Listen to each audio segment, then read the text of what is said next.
Hi, this is Randy Randall of No Age and host of the podcast Hyphenate with Randy Randall. I want to welcome our newest sponsor of the show, DistroKid. DistroKid helps musicians get their music on all the major streaming platforms, and artists keep 100% of their royalties. Hyphenate listeners get 30% off at distrokid.com/VIP/hyphenate. Again, that's distrokid.com/VIP/HYPHENATE. Go get your music streaming everywhere now. We would always be on random bills, like back then, you know how they would just throw 4 bands onto a bill. And like we were playing, like it was like Tarantel, this band Tristeza from San Diego, and Bright Eyes.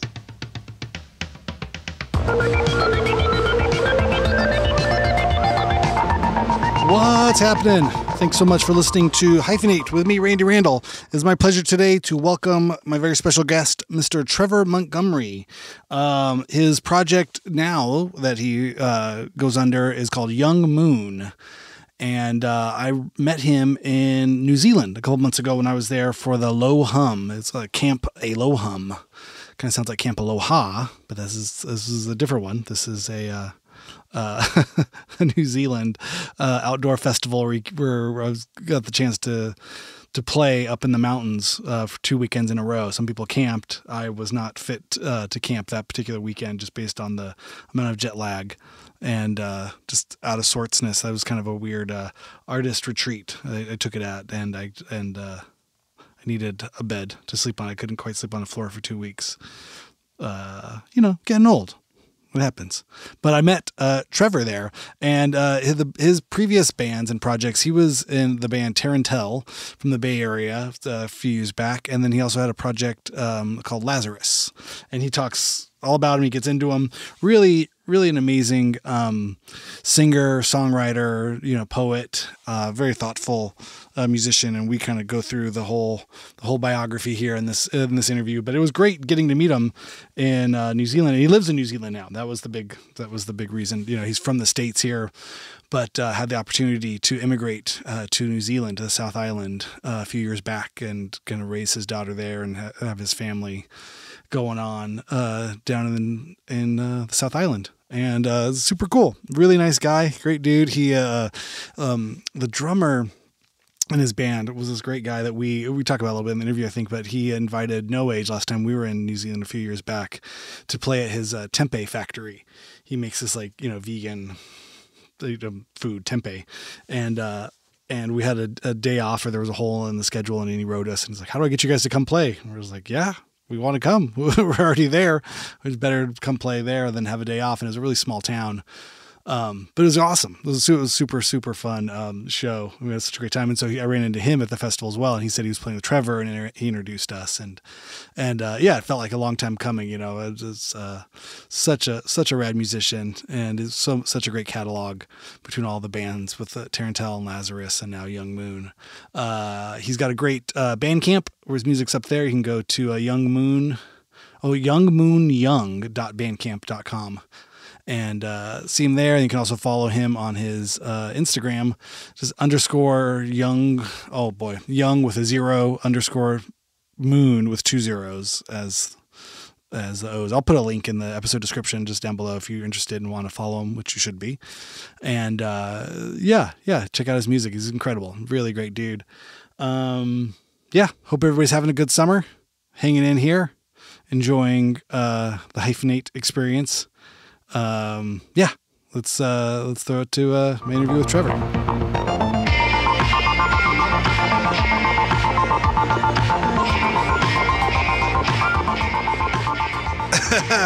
All right, Trevor Montgomery, how you doing? Thank you so much for joining me on Hyphenate. How are you? Oh, I'm good, man. It's good to be here. Yeah. Well, where are you exactly on Earth? I am in Nelson, New Zealand, Aotearoa, which is like the top of the South Island. Oh my God. Very top, almost. Yeah.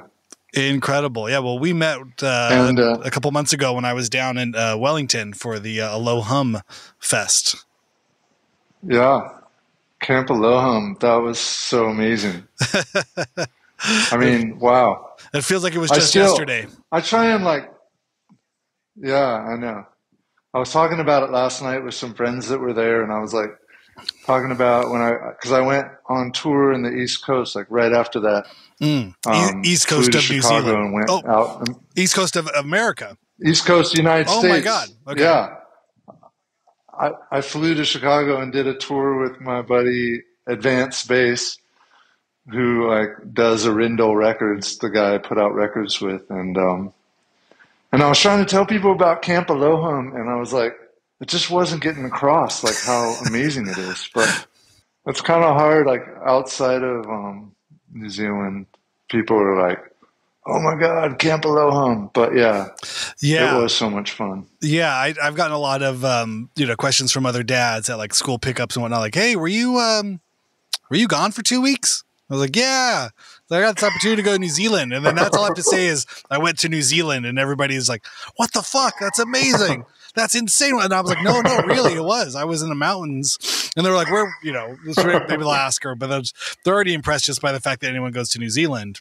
But then when I say I was in Yeah. I was in the mountains, behind Wellington, like in a campground playing music to a bunch of people on drugs. It just then blows her mind even more.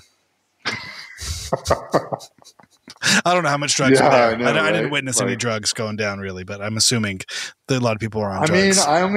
I only witnessed it.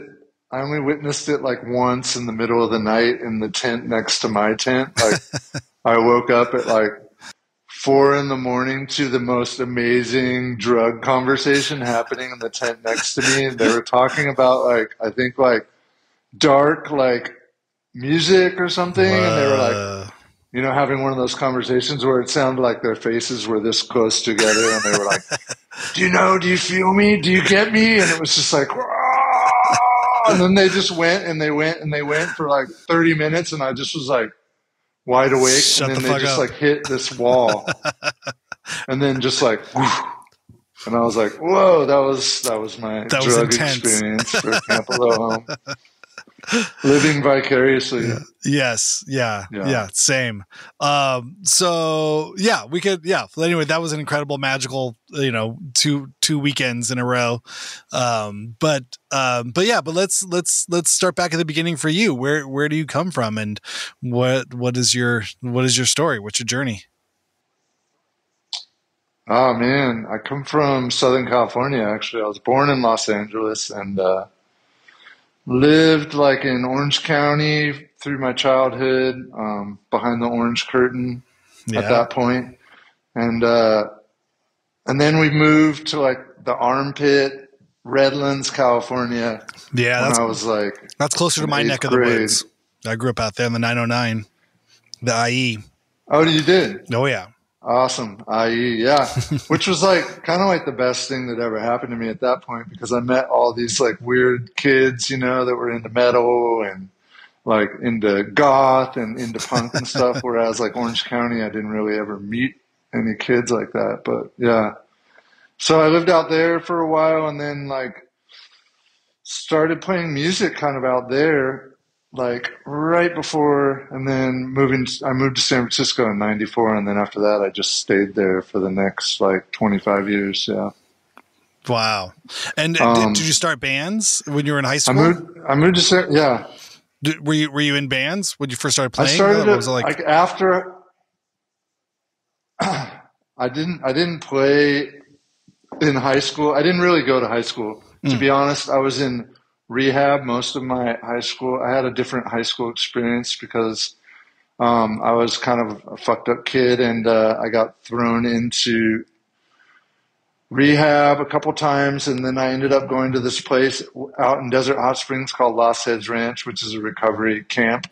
Wow. And as soon as I turned 18, I got put in Lost Heads, and I was in there with like, I was the youngest person by like 15 years, and I was in there with like crazy, amazing, long-term drug and alcohol abusers, and I was like this kid, but I was fucked up. So, I learned a lot there. You were in the Yeah, right man. place. I have I had a guitar there, and like people would play it, and they would show me chords.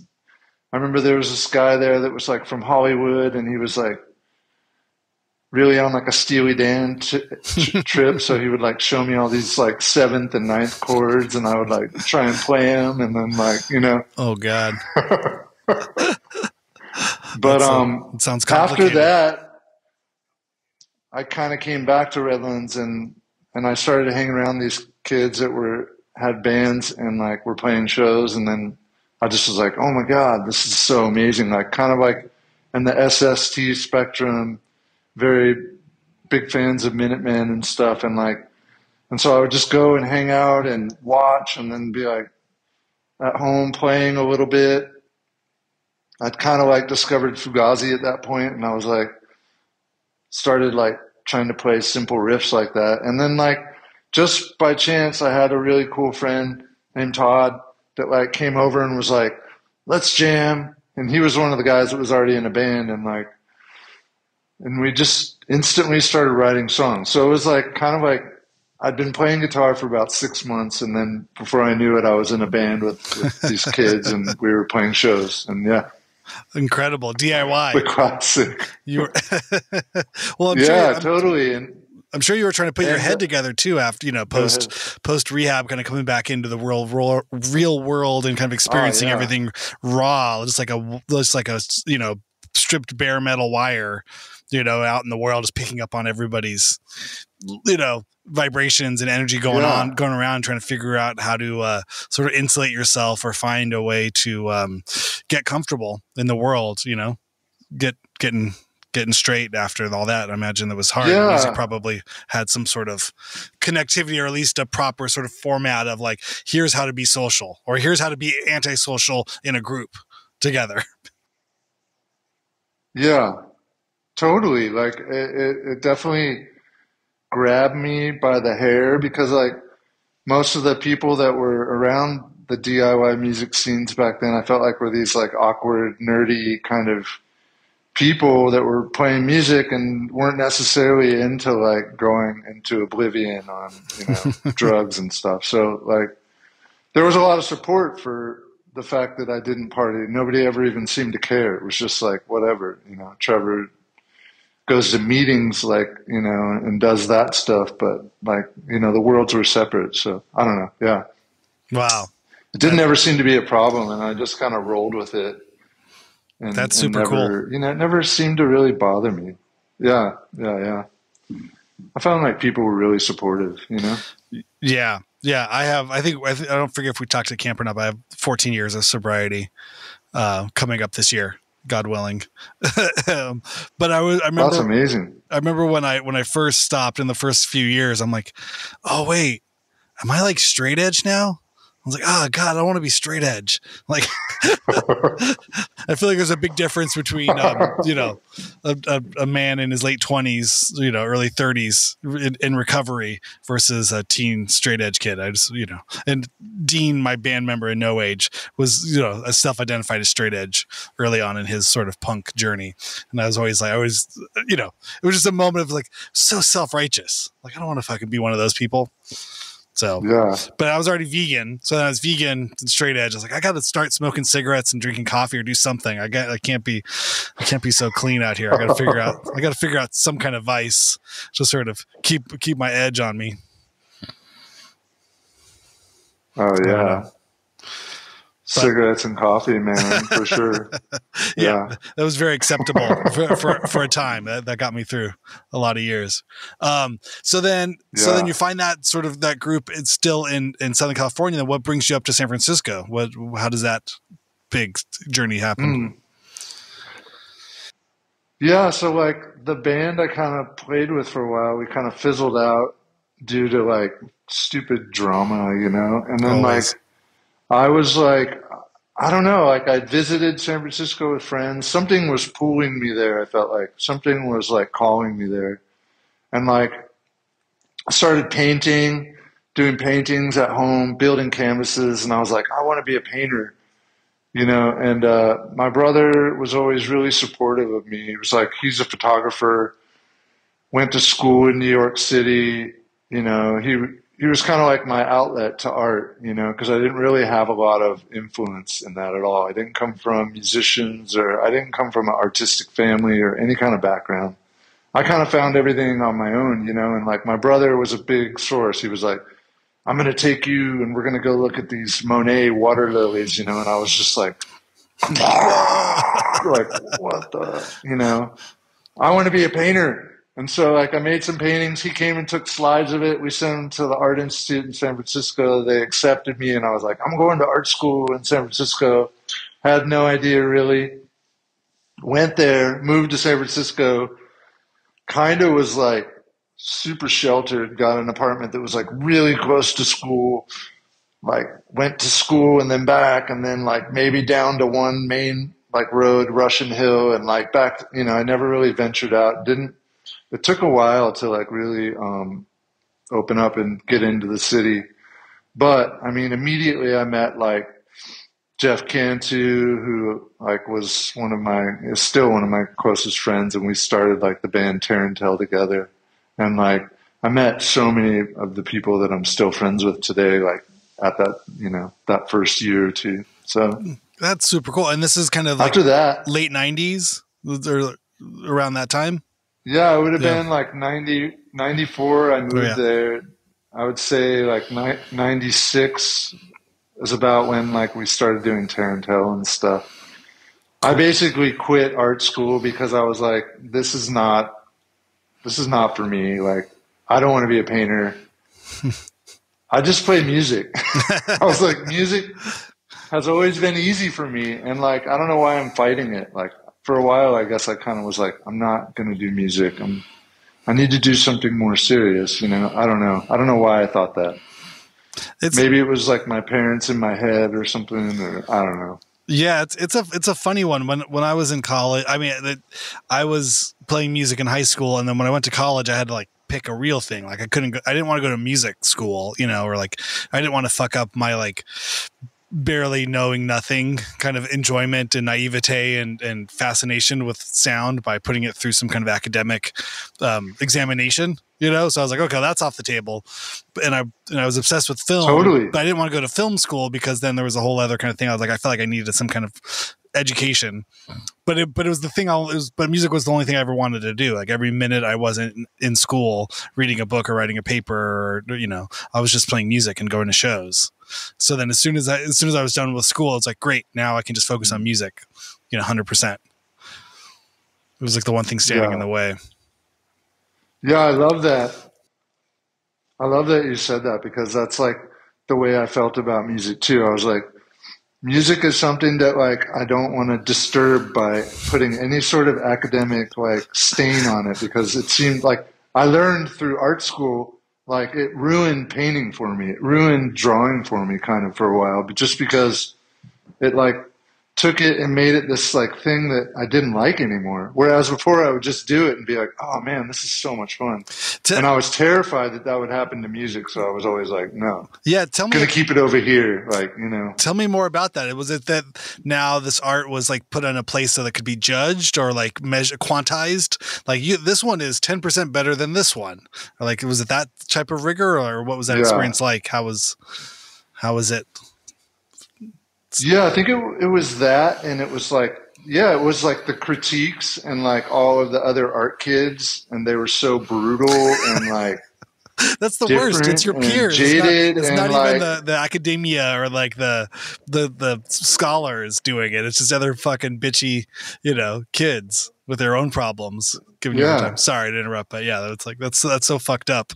Like, what it's exactly what it was. It was fucked like, up. Yeah. I mean, it makes sense why there's so many, like, I don't know, art schools just filled with these, like super depressed, dramatic people. I mean, it's really harsh. You just feel this pressure to, like, make really profound work all the time. But you're like, oh, but, like, I wrote this riff and, like, then we made this song and people were just, like, losing it when we would play it at a show. You're like, no, I want to do that instead, you know? Yeah. That's like so much better to me. It's so interesting because I think I totally respect like the social aspect of music in that, like, you know, songs and playing music can be very personal, but the song doesn't really come alive till you play it for someone else. It's like, it almost necessitates like transmission somehow, like for the song to actually live and breathe in some way, just a validation of like someone else's ears have heard this. You know, I remember being a kid, like writing dumb stuff and recording things on my 4-track, but I had to play it for my mom or else it wasn't real. I had to like share it. I knew there was like that because I loved it so much. I think there was just a joy of like, I made this thing and I needed to get it to at least like one person. And then that sort of completed the circuit of creative, you know, the creative process. I made it, I shared it, and now the satisfaction of like that. Now I can move on to the next one. But when in art, I've always sort of felt like the sense of like the social aspect of the art or the art world in big quotes. And I know nothing. I have no firsthand real knowledge of it, but I think just like any kind of like, highfalutin kind of, people that take themselves more serious than maybe is warranted, that there's a feeling of, there's a socialness, which probably is rooted in some type of art school sort of like thing, that if you can get everybody to say your art's good, then you do well, which I'm sure actually serves a like monetary purpose later in life as a professional artist, that it's more about schmoozing and politicking and getting the proper gallery or the right people to all like line up behind you and put money into it. So maybe that is good that our school does that, but that whole sort of thing, it's extra textual beyond the work. That has nothing to do with the work. It has nothing to do with, whereas the music, it's, I just played you the song. I just showed you the thing. I just played it for you. That's all I need. I don't need you to say you like it. I don't need you to say you hate it. I don't need to hear anything. I just need to know that you got it. Yeah, totally. Yeah. Totally. Yeah. Even like, just like, collaborating with other people and starting, writing songs with people. Yeah. When you play that in a room together, that validation is kind of like mesmerizing and powerful. When you're like, ooh, there's something happening here. Like, what is this chemistry? What is this alchemy? And then you're like, that can be like just, then the next level, taking it to an audience or whatever. Wow. Yeah, but that feeling of really jamming with friends, with other people. It's really that feeling of like the sum is greater than the parts. Like, I know what we're each individually doing, but somehow when it all happens at the same time, it's better than us. Oh man. Like each one of us could play that same thing and it's not good. But when it happens together, somehow everybody, just the whole thing sounds better. Yeah. Yeah, for sure. So then art school is done, and then music full time. And then by that point, have you left your block in San Francisco and you've ventured into other neighborhoods? Yeah. I ventured out. I started being a barista, like all of these like old school coffee shops, Royal Ground Coffees in San Francisco. But this is probably some first generation, or at least early generations of like what would go on to become like, whatever coffee bar culture. First wave, first wave coffee, Amazing. Super thick, dark, muddy coffee. And then I moved down to the Mission like soon after that, and that was, I guess, kind of like the real entry for me into like the music world of what would become for me in San Francisco. Like all of us were kind of like, it was the cheapest part of the city to live in at that time. And like, you could find rooms, people would get flats together, and, it was affordable, Yeah. At that time. Tell me about some of the other bands in that scene, or people that you were playing with and going out to see and stuff. I mean, the early zone of that, I mean, it was like when we were starting Tarantel up, we were just hanging out at Aquarius a lot. We were like picking up on anything new that was coming down the line, we were also kind of like, I was super into seeing bands like Trackstar, like the early indie pop scene in San Francisco. I was really into A Minor Forest, bands like that, Andy Connor's bands, P. We were always going to shows, but we were also always going to a lot of touring bands at that point, So we were kind of catching everything that was coming around, like bottom of the hill. Yeah, there's so many great venues Yeah. then too. It was a real vibrant kind of community and scene. Yeah. I mean, I think I started getting obsessed with like Palace Brothers and Low. Like, I mean, I was kind of like really loved the slowcore thing that was happening, and you know, Smog, Cat Power, you know, that whole zone was really. I got really deep into that, you know. Yeah. Which obviously makes sense. I wanted to be a singer, but I never started singing until way later, you know. Yeah, Tarantel was instrumental. I was almost right.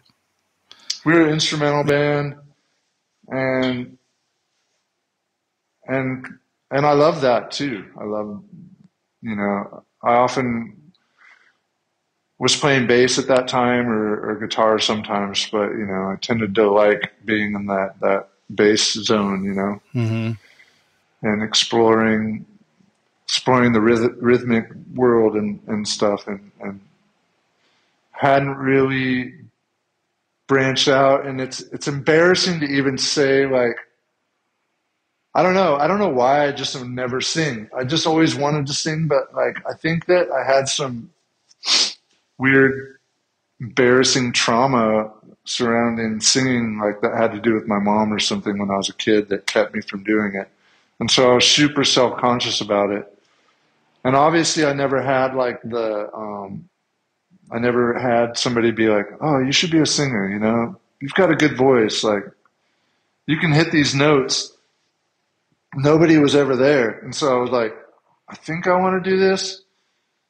I was always singing as a kid, but then, like I said, I had some things that like made me feel bad about it. So it took me a really long time. I think I was probably almost 30 before I started singing. And I would like sit in my room and be like, and I'd be like, I don't want anybody to hear me.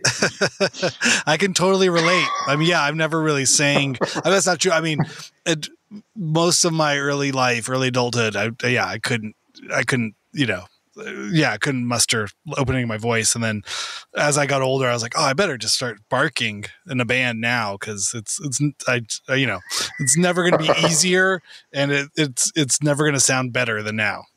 You know what I mean? If I don't start doing it, I think I realized, like anything else, it's like the people that were good singers, they don't start as good singers. They just do it long enough that they get good at it. Cause I was seeing that with guitar. If I just keep playing guitar, like I sucked for so long, and not that I didn't have fun with it, but I was never good, but I had a good time being bad.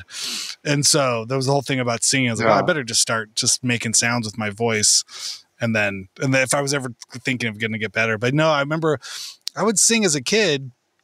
And I remember I had a cousin who was a good singer, quote unquote. You know, she took voice lessons and would sing at all the holiday things. And I remember one time, you know, singing with her, and she's like, "Oh no, it's terrible," or something like, "Oh no, you shouldn't do that," or "Oh, that's really bad." And I think just at whatever age I was, you know, real young, under 10 years old, it just kind of just hit in that right spot of just like, I'm never fucking doing that again. That hurt so bad.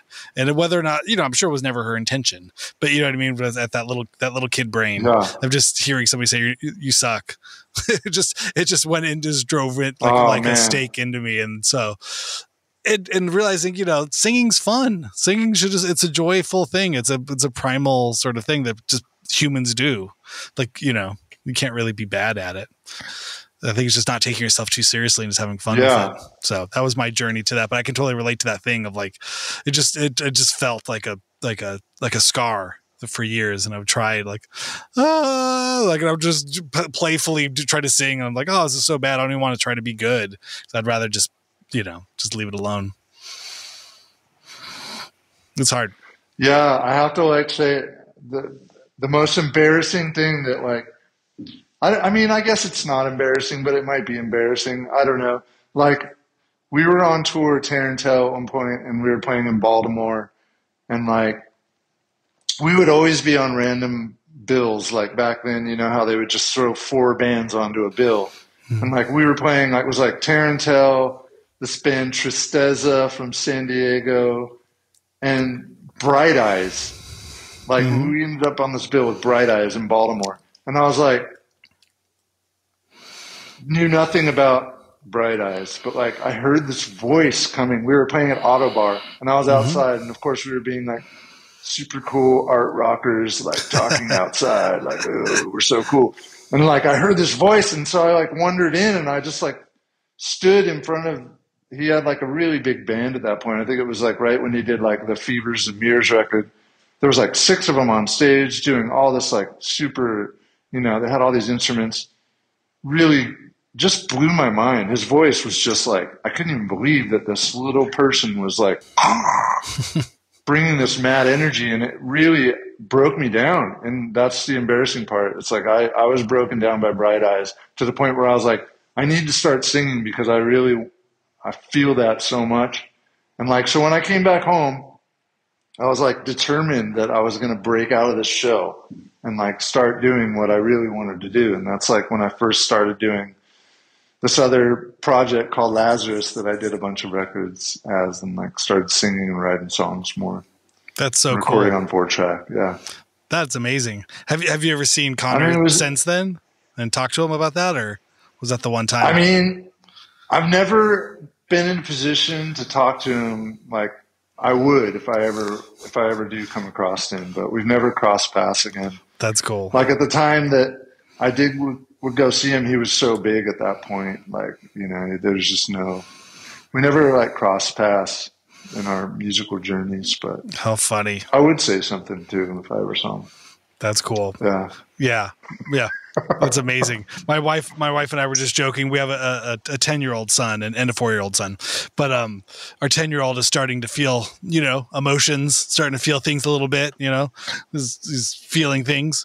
And, and we're just kind of talking about it, before going to bed. And I was like, that's what Bright Eyes is for. Like he's gonna find records, like these, like Bright Eyes or the Smiths or the Cure or something. Like this is there's music for this. This is good. This is not a problem. Yeah. This is in fact, it's a feature, not a flaw. He's meant to start feeling these things around this time. Yeah. And there's a lot of there's a lot of stuff for that. It's not your parents trying to make it right. It's just like, hey, go feel what you got to feel, buddy. Here it is. Yeah, you can just leave things lying around, like, oh, maybe he'll pick up and catch on to that. Yeah, I know. God forbid I actually try to give him a record. He would reject it immediately if I tried to give it to him. Yeah. Yeah. Just got to leave it there. Mm-hmm. Like that interestingly happened. Like I have an 8-year-old daughter. She hasn't reached that point yet, but like she's still obsessed with Taylor Swift and whatever. But like, well, that's when I was visiting my there's friend, emotions in that. Yeah, it's great. Yeah. I mean, I'm not a hater, so I mean, there's some merit there. And through her eyes, I find it fascinating. So I'm fascinated. That's all I can say. Yeah. But like when I was staying with my friend Owen, he's got 2 daughters, and he was going through that a little bit. One of them is like asking to borrow his records and stuff, and it was like, I was man. Dude, this is so cool. And she's like, I'm emo, and I was like, this is amazing. Like, I was like, there's hope. So, It could happen. It could happen. Just you can't try too hard. You don't want to get caught trying. Yeah, exactly. That's so funny. Yeah. So what's next? What happens next? For you, for me, yeah. So San Francisco, you want to start singing Leviathan, and then Lazarus. Sorry. Oh my God. Yeah. So it was really simple. So like, I had gone in and out of Tarantel for a while. We would go on these mammoth tours, and I loved it. We had so many amazing things. And then I broke off from that and started another band with one of the main guys from Tarantel called The Drift, which was a 3-piece, also instrumental band that we did a couple records. But soon after that, starting that band is when I first made my first demos as Lazarus. This amazing band from Austin, Texas, who are my dear friends, Explosions in the Sky. They came on tour, and it was right when they released their first record on Temporary Residence, Those Who Tell the Truth. And that was like right after 9/11. So like all these things kind of happening. They came on tour. Manoff from the band was like freaking out. They were all freaking out. Their record, like, had pictures of, you know, airplanes crashing and they were called Explosions in the Sky. And it was like, they were like, and they were getting all this weird press around it. And, but they were an amazing band. They were some amazing, like we instantly had this friendship, and, I gave them like the tapes that I made on the 4-track of Lazarus songs. They like took it with them, left town. I hear back from them in like 2 weeks. Manoff calls me. He's like, dude, we've been listening to that tape like nonstop. Like, oh my God, you got to do this. Like, we're going to talk to Jeremy at Temporary Residence. We're going to get him to put, we got to get him to put this out, man. And then you got to come on tour with us. So basically that's what happened is I made the first Lazarus record and then I went out on tour with Explosions, like on like 2 really big tours, which was insane. That's wild. Because I could barely sing. I had an acoustic guitar and I was opening for this monolithic, instrumental band that like their shows were so crazy, but it worked and it was a great learning experience. I built the thickest skin, it just like, and then, the bonus of it is I got to watch them play every night in those early days where it was just like the most crazy energy, and it was so much fun. But yeah, and I kept doing that. I kept doing Lazarus, and then I developed a band and kind of like did band for a while and did 3 records. The last one I did was like for St. Ives, which is like a secretly Canadian like offshoot label where they give you like a bunch of recycled record covers and they're like, you can do any art you want and we'll put out like 300 of these. I did the St. Ives record. Like at the time my mom had this like massive brain aneurysm and she basically like was a vegetable after that. I'm sorry. And so I was like jamming down to, it's all good, yeah. Man. It's, it's so long ago and she's passed and moved on and it's like, but I was down in Orange County and I made that record, called The Trickster. And like, I feel like that was like the best thing I ever did as Lazarus. But then it like got put out on this like tiny little label and there was only like a couple 100 copies.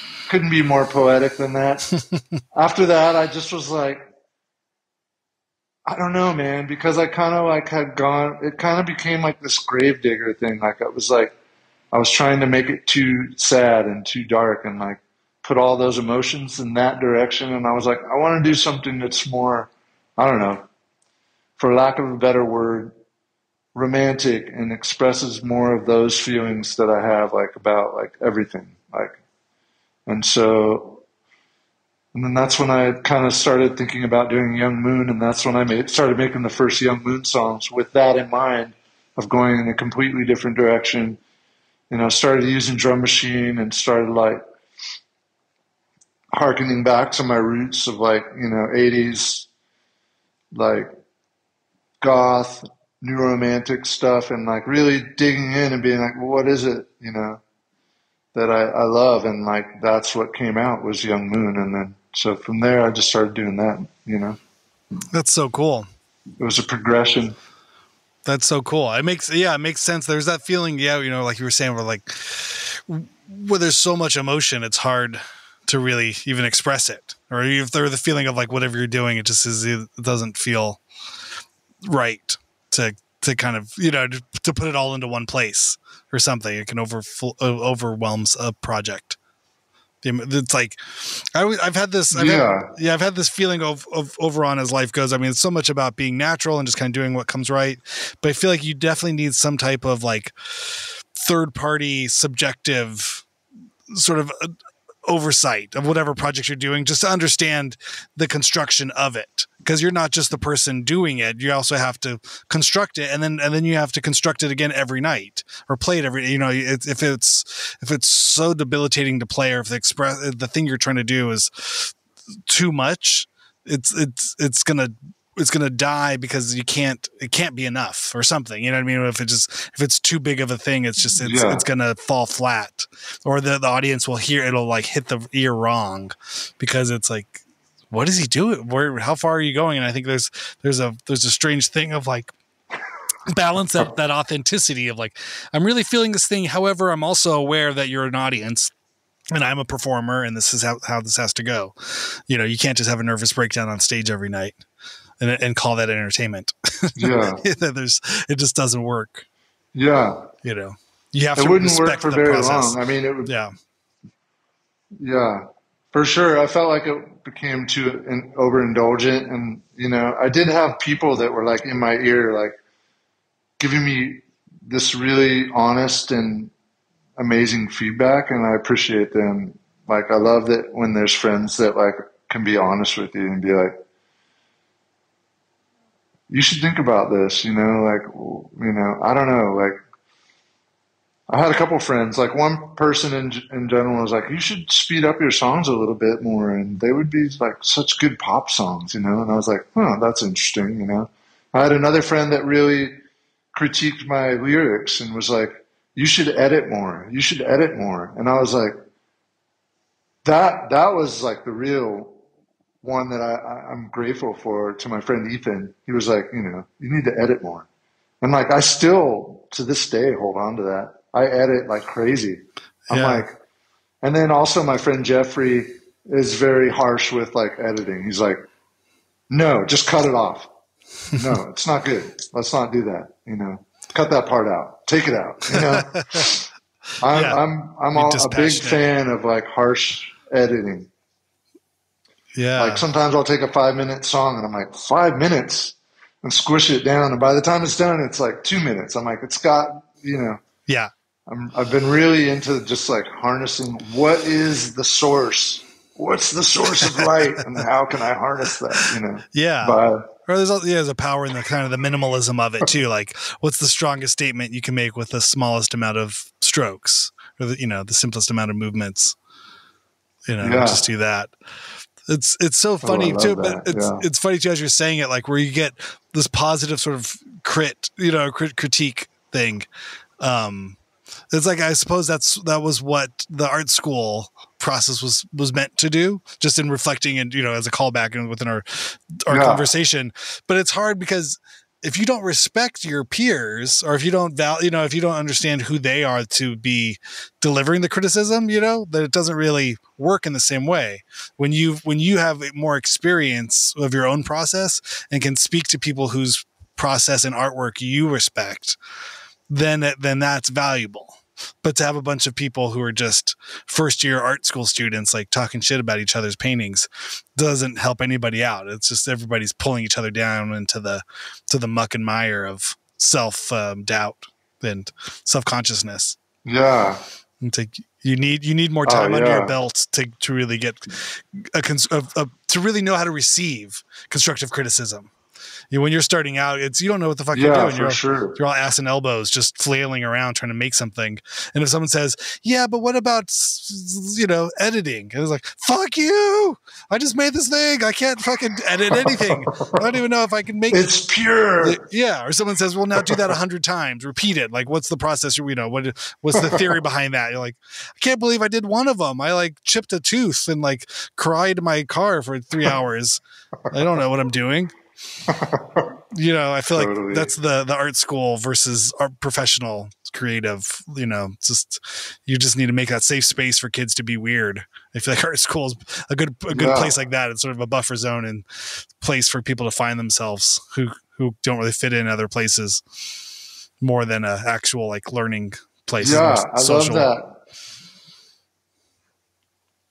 Yeah, it's like kindergarten here. Like when we brought our daughter to kindergarten here, it was like that's what it was. Yeah. Kindy is just like this amazing place with all these amazing things to do, and they just let them run wild. I was like, oh my God, this is the best thing ever. I was like, that's like what, you know, I mean, yeah, that's kind of how I feel like about making music in my studio, you know, like I try and just let it run wild like that. And then I try and put some walls around it, and hopefully things work out. I don't know. Yeah, well, it's that thing I like too that concept of knowing what hat to wear at what time. I think too, as you mature into an art practice or into a creative practice, like there's the time I need to be the kindergartner and run wild and free and just paint on everything, just finger paint on a whole wall, and then the next day or later that day, whatever, then you switch hats and now you're the framing person, you're the editor. You're going to come in and go, cool. 2 of those fingerprints are actually something pretty special. We're going to go ahead and cut those, put them together, arrange them, flip that one backwards. And now that's a piece of art. The rest of that stuff is very, very entertaining, but it's not really what I'm trying to, I would never show those things to anybody. Yeah. And I think that having that, but if you can do both brains of the hyper productive and then hypercritical, but not at the same time, like hold the space for one and honor that process, and then hold the space for the other and honor that process. It can help really make your stuff shine, because the stuff people don't hear or don't see is really what makes the stuff they do see so much more, impactful, right? Yeah. I mean, I think that harkens back to what we were talking about, where, you got to be able to let yourself go there and not be worried about what people are going to say or the harsh critique of the, first year art student. You have to let yourself go to those places and then be able to reel yourself back, and I found that I've never lost sight of that with music. I've never had anything.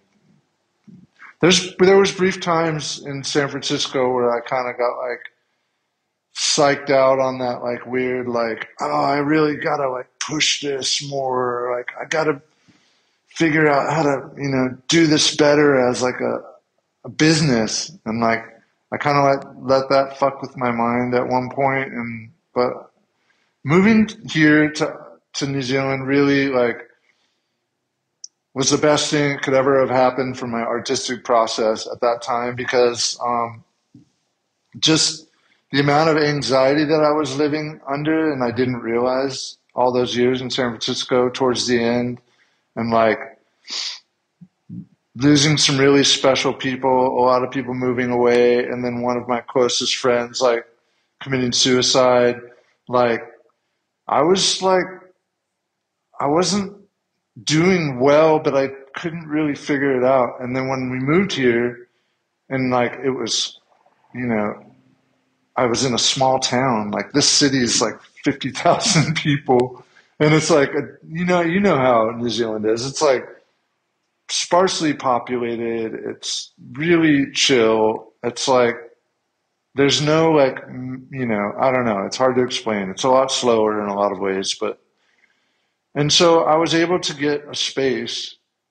I have this big space that I work in now, and but more than that is I had mental space, and that was huge for me. That was huge for me. And then I realized oh shit, man, I was really in a dark place there for a while, and but yeah, as a result, I'm oh man, my creative person, it came back really strong, Tell me. And then meeting. Oh, I was just gonna say, tell me about the move. What prompted you from San Francisco to New Zealand? How did that happen? I know we talked a little bit about it. Yeah, I mean, it was a family decision. My wife and myself. Our daughter was 3 at the time. Things were just so expensive in San Francisco. It was getting weirder and weirder with all the white buses everywhere, and Google. What are the white buses? I don't know that. Well, I guess it was I don't know if it's still happening, but at that time, it was all of a sudden you started seeing these white private buses everywhere in the city that were the size of regular city buses, but they were specifically for Google employees and Apple employees, going straight from the city down to Silicon Valley. And they started appearing more and more. It was there was more of those buses than there were city buses. And it was but they would use the same bus stops. It was oh, weird. It was the clear sign that the city was becoming more of the tech sector than it was how it used to be, you know? So And for like somebody that lived in San Francisco. Oh, sorry. The people that work in the tech industry would live in the city, and then get bussed out to the office and then get it back in. Whoa. No, I've always heard how much San Francisco's changed, but I've never having lived there. I don't know what that was like. That's a crazy picture to imagine. Yeah. It's almost like two societies or like two communities, like, you know, operating, you know, separate but not equal kind of things. Like, yeah, it totally was. It totally was like there was like this, massive influx of money. So many like artists just fled the scene. And like, to be honest, we were just struggling. Like, my wife was a teacher. She was a teacher in Oakland at that time. I was like working in coffee, and then like we had good jobs, but we were still just struggling. I think the microphone changed. It's okay. So yeah, we just decided, like, Simone's mom and dad lived here. They moved here and started a business here, and like we came to visit, and we were like, wow, you know, maybe we can move here. Like her, and we thought about it. We took it seriously when we were here, and we just were like, yeah, let's do it. Let's try it. And so, like, I don't really have, you know, my mom's gone. My dad was like, he's not able to be there super hardcore for my daughter. And so Simone's parents are able to be there more for us and for our daughter. And like, we just were like, let's take the opportunity, try something different, have a massive life shift, move to New Zealand. And yeah, so we just started the process and did it. Yeah. That's incredible. It was right around the pandemic too, right? Like you guys were visiting and then everything got shut down. Yeah, we like moved. We did everything like through the proper chain of like immigration. But we got here on January 1st, 2020, and like that was literally like a month before everything just went haywire. Yeah. Wow. And it couldn't have been more surreal. It was surreal for us and surreal for everybody. But yeah, we lived on the other side of the world all of a sudden, and then culture shock, because there is culture shock moving here for sure. It's totally a different culture, you know. It's subtle, but it's very different. Yeah. Yeah. I mean, what have been some of the things you've noticed sort of, you know, peripherally or sort of just in a bigger sense? I mean, I'm sure there's a lot of little things. Yeah, I mean, it's like, I feel like the capitalism isn't as like in your face all the time here. Like being in San Francisco just was like so in your face all the time, and so that was a huge change. And then just like how nature is just so big here. It's like so massive a part of everything. Like, and that's different. And just the population being so much smaller, you know, like growing up in LA and the Inland Empire, it's like, you know, the population of Orange County, the Inland Empire, and LA just massively overshadows the whole population of New Zealand. So it's weird to even think about, you know. Yeah. I saw one of those like infographic things, like a map of like the number of states that LA County has a larger population than. It was like just LA County alone has more people than Nevada, like Arizona, New Mexico, North Dakota, South Dakota. You know, it was like the great number of states. And you're like, wow, that's just one county. I mean, it's so funny living here my whole life, not really having an appreciation for what that kind of population, you know, flux is. There's something fun about it. I don't know. I've always had fun with it. This seems like, yeah, there's all the neighbors and there's traffic and there's all the stuff. But it's also everything else you get with living in a giant thing like that. You know, you get all the art, the music. That was always felt fun about LA was like, no matter what you're into, you could figure it out. You know what I mean? If you're into for sure. noise punk scene, and there's enough people that you're going to find somebody like your weird, my weird band, you just started playing and there was enough people that, you throw a rock and eventually you'll hit somebody that's like, I'm into that. That's cool. I'll pay $5 to go see you. Yeah. So I look at it as being super supportive. That density is like, can support a lot of smaller mom and pop style sort of things, or even creative things in art galleries and coffee shops and stuff like that. Maybe they don't last a long time, but I feel like everybody kind of gets, it's that Andy Warhol kind of thing. Everybody gets 15 minutes to start a coffee shop in an art gallery. Yeah. So that'll last 6 months. I miss it. I miss it greatly. I miss it. I was thinking about like the Museum of Jurassic Technology. Have you ever been to that spot before? Oh yeah. Yeah. And like, just total thinking classic about LA outsider art place. Yeah. Yeah. Love that place. I miss it. Yeah. I miss like the weirdness of Los Angeles and the freeways. I talk about it a lot here because you can't, people just can't understand it here. You're like, yeah, I used to go to a show in Hollywood, like by myself, and then drive home to Redlands, like on the freeway, and literally be falling asleep. But it's like a 5-lane highway, so you're just like, you kind of drift over, and then you're like, oh, I'm awake again. I'm like, yeah, I used to do that a lot when I was 19. Oh yeah, but it's just a straight shot.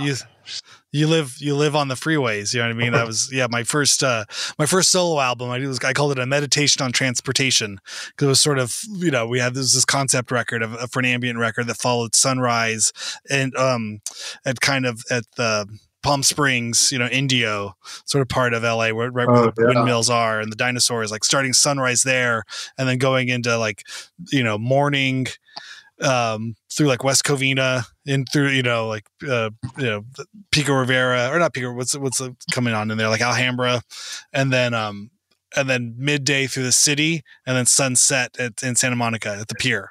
So I had them in like, 2 songs for each stage, like 4 stages.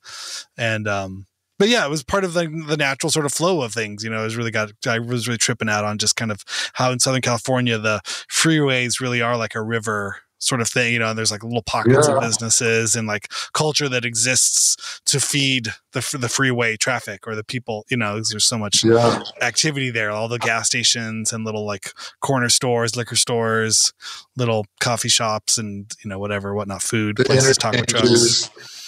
Mm-hmm. Yeah, the big clover leaves, like the five layers.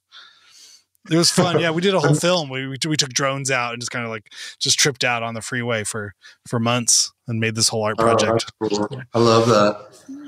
I grew up like right on the 91 freeway. Like literally, it was like there was a door in my friend's backyard that we could go out on the like grass area on the 91 in his backyard, and like we used to play out there sometimes because it was like a really wide berth of grass and trees and stuff. Yeah. And cars going 90 miles an hour. Yeah, totally. It was like, that was literally, my childhood for sure. The 91 freeway and smog.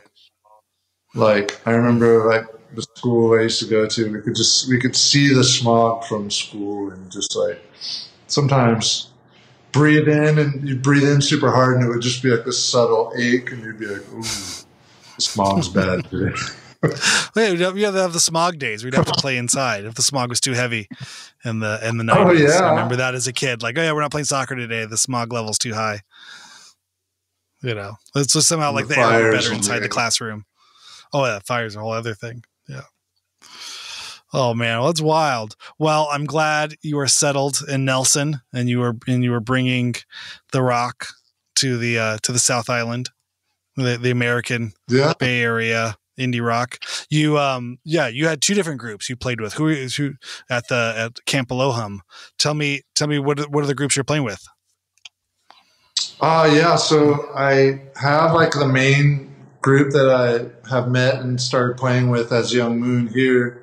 Like I met basically all through one person, my friend Matt Helrigal. Like I met him at the Saturday market in Nelson. He's like, the city market where everybody is like going to shop on the weekend. and he was making tempeh with his partner Tati, and like, you know how just know certain people. Sometimes you look at them and you're like, that person, like, we have to be friends. Like, he knows. I could just be like, I was like, he knows about music. He knows about the things that I know about, and like, it was true. Yeah. We talked to each other, and then I ended up recording his band like at this studio, their first record, and we just became friends. And then, we started jamming. He plays drums, and then through him, I met like all the other people that I play with now in that band, and they all live about an hour and a half away in another city called Blenheim. So, and then the other group that also I did Camp Aloha with is just local Nelson people that I've met that like are super amazing as well. So I've been really fortunate. Like, I find, and this is just my opinion, but when you jam with people, musicians, musos in New Zealand, the quality level is super high, man. People like take playing instruments seriously here, and they like learn their skills. I don't know. That's incredible. Yeah, no, Matt was nice enough to reach out to No Age when we were on tour there. Oh gosh, I don't know, 5 years ago, 4 years ago, something. No, 5 years ago. I don't know, whatever, however many years ago, and invited us to play the Tempeh Factory that they were running at the time, and it was just such a great. Yeah, it was one of those things where like we have a day off. We could do nothing, or we could go jam out in this tiny town at this tempeh factory, and he'll feed us and put us up for the night. We're like, I think we're going to the tempeh factory, man. This is going to be great. It was incredible. I think we flew from Wellington to Blenheim, which is like the world's like shortest flight ever. I think it took like 5 minutes. I set my phone up out the window and just did time lapse. I think the time lapse video is about 60 seconds. And you could see the island there from when we went up to when we went down. It's like you never really lost sight of the two islands. You could see them out the window, and it was incredible. Yeah, he was so sweet and so nice. Yeah, so that's like my people here now. Matt, he's like my real. Yeah. I don't know. Once I met Matt, I was like, he's a champ. Yeah. And he knows everybody. I mean, the community here is really tight. I feel like people know each other across both islands, and I love that, That's awesome. Man, that flight is amazing from Wellington to Blenheim, and you get to go over the Marlborough Sounds. One of the most beautiful things in the world. Those sounds. Yeah, I mean, I think at the Blenheim airport, they didn't even it's so tiny. Like, they didn't even check our ticket. It felt like we just kind of walked in. They're like, yeah, if you're here, just get on the next one that's leaving. Yeah, if you're flying in New Zealand, they don't check anything, really. It's like, you just walk on the plane. You're like, what? Wait, what? I don't have to take off my shoes? Like, what? It's like, yeah, you don't want me to everybody here. You're fine. Remember that? Yeah, that would be from LAX. Yes, yeah. Because I think that tour we were like flying every day because it was just the easiest way to get us around. But it was like just the comically easiest airport. It's like where it would feel like a nightmare if you had to fly every day in the States. We've done shows like that, or even flying in Europe. But yeah, the New Zealand everyday flying, it was just like, okay, whatever, it's fine. Just get here 5 minutes before, you'll be fine. Hop on. Yeah. Well, thank you so much for taking the time and jumping on. Where can people find out more about you if they want to follow you and find out more and keep up with you in your project? I mean, I guess Bandcamp is the best. Like, I'm gonna release like another Bandcamp only release soon. Young Moon on Bandcamp, and then my label is linked there, Arindel Records, which is a Chicago label. Super amazing label. Love to support all those artists. But yeah, Bandcamp and Instagram is really my two things that I do.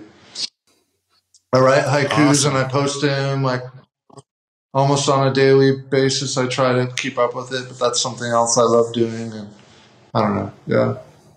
Amazing. Okay, well, I'll have links in the show notes, so everybody listening to this, go click on the links and give you a follow and keep up with everything that's happening. Man, dude, thank you so much. That's incredible. Thank you, Randy. This is so cool, man. Love it. I'm glad Thank you so much. glad we got to do it.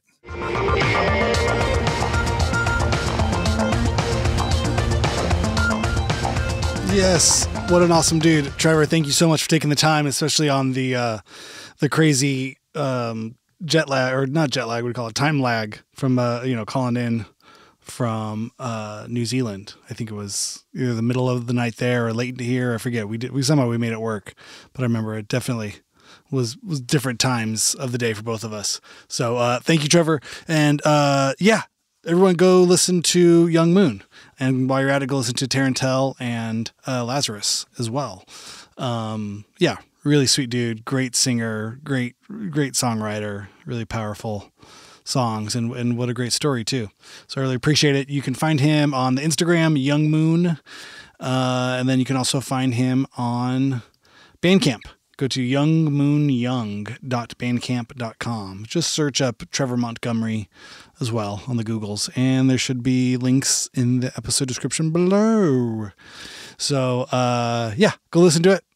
Great music for your ears, great music for your life. Thank you, Trevor. I will be back on Monday with Mr. Aaron Farley, and I will see you then. Have a good weekend. Bye.